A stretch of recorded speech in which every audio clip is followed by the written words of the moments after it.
తమలపాకు చెట్లు ఇంట్లో పెంచుకుంటే మంచిదని అంటున్నారండి. నిజంగా మంచిదేనా? ఎలా కుదురుతుంది? మళ్ళీ క్షమించాలి. తెలుగు వాళ్ళ గొప్పతనానికి మరో నమస్కారం. తమలపాకు ఇంట్లో పెంచుకోవడం అన్నది మనకి ఎక్కడి నుంచి దిగుమతయిందో తెలుసా? నేపాల్ నుంచి, జపాన్ నుంచి మొదలయ్యింది. ఎవళ్ళో పుస్తకంలో రాశారు. ఏదో వారం వారం వచ్చే పత్రిక ఉంటుంది దాంట్లో.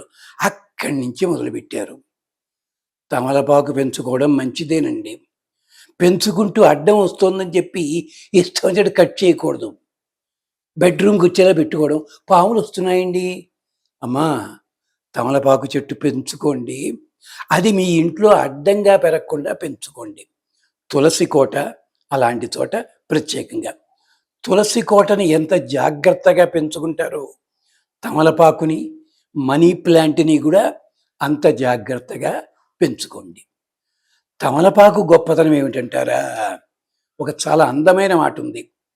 క్షీరసాగర మథనం జరిగినప్పుడు దాంట్లోంచి ఐరావతం పుట్టింది.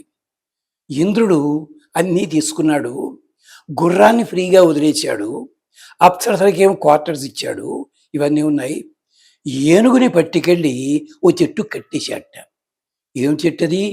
కల్పతరు. ఏనుగుకి కోపం వచ్చిందిట. ఇష్టం వచ్చినట్టు తిరిగే గుర్రాన్ని వదిలిపెట్టావు, నన్ను కట్టావా దుర్మార్గుడా అని కోప్పడిందిట. ఇంద్రుడు నవ్వి, నిన్ను కట్టాను కానీ కట్టిన కట్టుకొయ్య ఏమిటో చూడోసారి అన్నాడు. ఆ కట్టుకొయ్య పచ్చగా ఉందిట. ఒక రకం తీగ బయలుదేరింది దాంట్లోంచి. ఈ తీగ పైకి పాకటం లేదు, కిందకి పాకుతుంది భూమి మీదకి. ఇదేమిటి? ఎక్కడైనా తీగలు పాకితే పైకి పాకుతాయి, ఇలా కిందకు వస్తుంది ఏమిటి? దాని పేరే నాగవల్లి, తమాలవల్లి. అమ్మా, నువ్వు దేవతా స్వరూపానివి. అందుకని కట్టెలోంచే ఒక వల్లి వచ్చింది. దాని ఆకులున్నాయి, చూచావా? అవే తమలపాకులు. ఈ ఆకుల గొప్పతనం తెలుసా?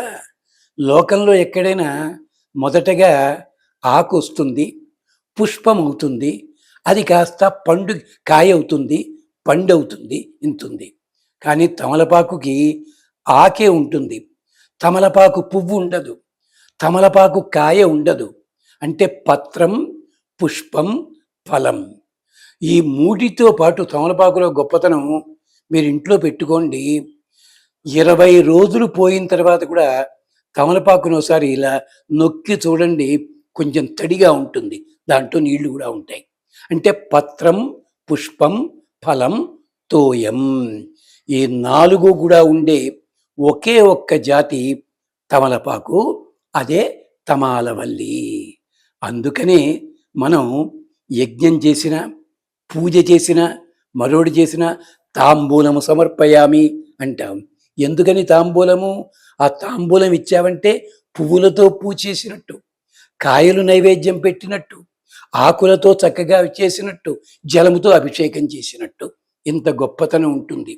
అంతేకాదు, తమలపాకు వల్ల తింటే మనకి 32 మంచి లక్షణాలు ఉంటాయి. కానీ కిళ్ళీలు పనిగట్టుకుని వెళ్తే కొంపలు అంటుకుంటాయి. నిజమే, అదొకటి ఉంది. అంతేకాదు, పూర్వకాలం సుల్తాన్లు వాళ్ళు ఏం చేసేవారో తెలుసునా? భోజనం అయిపోయిన తర్వాత ఓ పాన్ నోట్లో వేసుకుని నెమలీక ఒకటి ఉండేది పక్కనే, అది బొజ్జ మీద ఇలా ఇలా రాసుకునేవారు. ఎప్పుడైతే తమలపాకు లోపలికి పైన నెమలీక వచ్చిందో తిన్నదంతా కూడా జీర్ణమయ్యేది వాళ్ళకి. ఇది ఆయుర్వేదంలో రహస్యము, ఇది అధర్వణ వేదంలో ఉంది. అంటే తమలపాకు వల్ల ఎంత విశేషం ఉంది. అంతేకాదు, తమలపాకు పచ్చగా ఎప్పుడు ఎదుగుతుందనుకోండి, ఇంటి లోపల ఎప్పుడూ ఆరోగ్యం ఉంటుంది, సంపద ఉంటుంది. అందుకని చెప్పి తమలపాకుల్ని మనము పూజల్లో వాడుతుంటాం. అందున ప్రత్యేకించి వినాయకుడికి ఇలాగా. ఆఖరికి దేవుణ్ణి పెట్టడానికి మన దగ్గర వెండి ప్లేటు, బంగారు ప్లేట్ లేదు. అప్పుడు ఏం చేస్తాం? తమలపాకు తీసి దాని మీద పెడతాం. అది విశేషం. అంత గొప్పది తమలపాకు. నాగవల్లి, తమాలవల్లి అంటే ఊర్ధ్వలోకంలో ఉండే సుఖాలన్నీ కూడా భూమండలానికి తెచ్చింది. ఇది దీంట్లో ఉన్న విశేషం. స్వస్తి.